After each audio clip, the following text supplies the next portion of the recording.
I distinctly remember I was in New Zealand. I was trying to enter. There were shelters left, right, and center. People were moving from the east side of Ukraine all the way to the west to be able to evacuate to Poland. And we did assessments. So these are like, I think like people have seen cars literally with a clinic attached to it, and then a team as well. 可以请就是杰莎帮我们说明一下，就是 MSF 在应对一个就是在一个紧急事件发生的时候，最初的那个回应的流程。Let me first help define what is an emergency. Like by context, we are in more than 70 countries doing operations.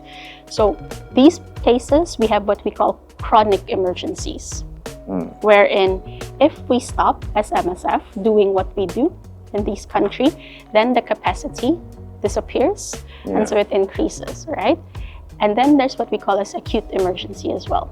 So acute emergency happens when, for example, there's an earthquake, there's conflict, wherein what's happening causes the capacity of that location, that country, that region, that place to not be able to accommodate what is happening. So it increases the risk for death and sickness of their population. Intervene to be able to reduce mortality and morbidity in the population. So that is our guiding star. But in making that decision, we look at capacity of the place, and if the loss of equilibrium because of the event that happened causes increased death and increased sickness and increased humanitarian vulnerability. And those are basically the indicators that we use to be able to decide if we intervene or not intervene. 好，那当就是你或者是一个团队小组抵达一个新的危机发生的地点的时候，你们通常会尝试去先了解的是什么事情 ？Basically, and this has happened many times in my career in MSF. When you first arrive, there's often zero time to be jet lagged. The first thing that you need to understand is what is actually happening. For example, like I've been in many conflict situations. What happens is like there's so much population movement, and there's a lot of let's say system breakdown. That the very first thing that you need to understand at the very beginning is what is the system that is most impacted, broken down, and where are the people going in a conflict setting with population movement. While you're understanding the context of the emergency, you need to understand security consideration. It's the same thing as first responders. When like here, if you train first aid, what do you do first in the very first instance that you see an emergency? Secure the scene, safety first. And because we are a medical humanitarian organization, so then we really look at healthcare access. And then the other social systems as well that promote healthcare, like health of the population. Because if there's no food, there's no health. If there's no water, there's no health. 在就是那个探索的小组部署之后，评估跟调查的活动具体是怎么进行的？评估的跟关注的面向有哪一些？ Like I've been doing this job for 14 years, and every single time that I'm there, the way that I think about it is similar as if I'm assessing a person. If they come to the hospital, to the emergency department, you come in, the healthcare professional that sees you, they look at you, they do a physical inspection. Same thing in MSF. For example, during the earthquake in Myanmar, and then during the earthquake as well in the Philippines, we spent basically 2 hours, an hour in cars just driving up and down, looking at like an inspection. What is happening to the hospitals, to the clinics? What's happening to the transport system of people? How are they, like, what happened to the houses? What's happened to the water sources of the people? But also, we need to ask authorities because we need to determine what are the systemic breakdown and what is their capacity. And then we also ask other actors, if there are other actors. While the medical team leader is asking the question, doing the assessment, you already have your logistics team doing a distribution of food or already like helping, like, I don't know. Simultaneously. Exactly. 能否就是跟我们分享一个案例，是 MSF 在完成初步的探索跟评估之后，决定介入，然后展开应对行动的。A very good example would be Ukraine.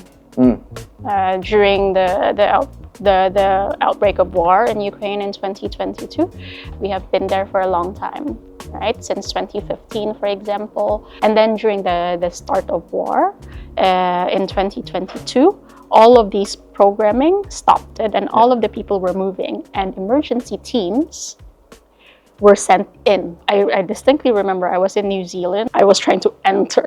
Not just myself, but the team as well. We're trying to enter. There were shelters left, right, and center. People were moving from the east side of Ukraine all the way to the west to be able to evacuate to Poland. And we did assessments.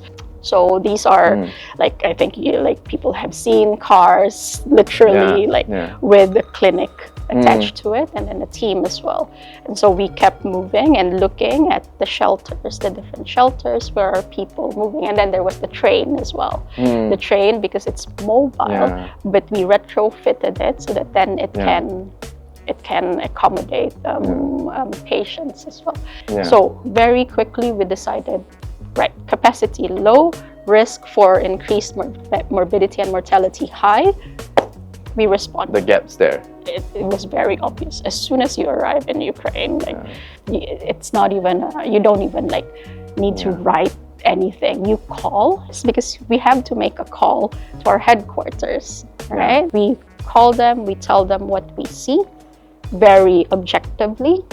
We tell them what is causing the risk to increased mortality and morbidity to the population, and we tell them very briefly what is our planning to do, and then they say, okay, go ahead.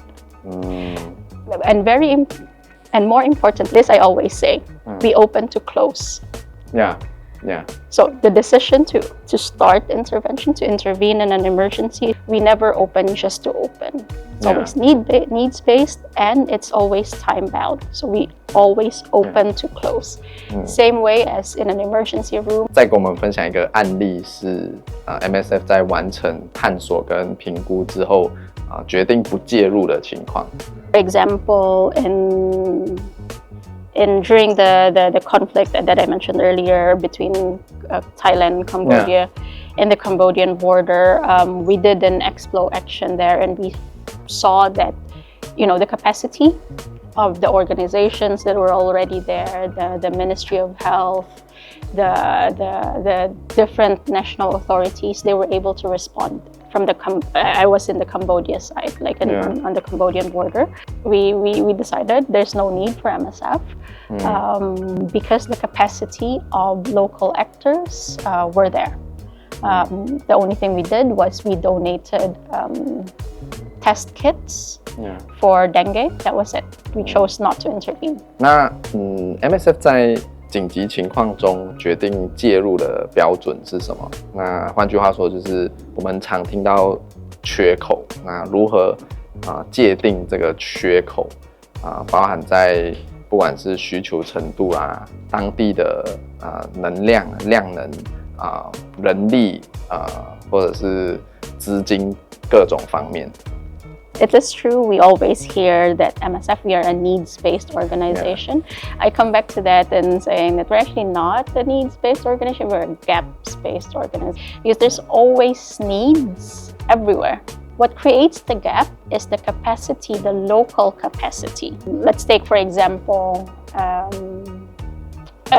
middle-income country, or that has a problem in, let's say, healthcare access, wherein they don't have enough doctors to be able to address health needs, or that they don't have a free public health system. So this is a need, but we are not there as MSF because there is no gap. Why? Yeah. Because the local system, the local capacity, there's an education system that's there. There's an economic system that's there, that's able to give, a social security to their population. There's hospitals that's there.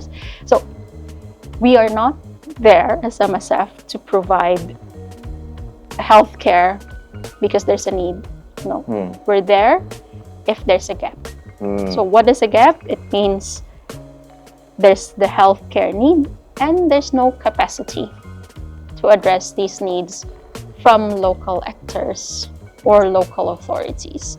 That's what creates a gap. 在决定是否要在紧急状况发生的时候采取行动的时候，指引 MSF 去决定或者是去行动的核心原则是什么？ I always say, I'm to my heart, I'm MSF. The thing that guides all of us is really our mandate.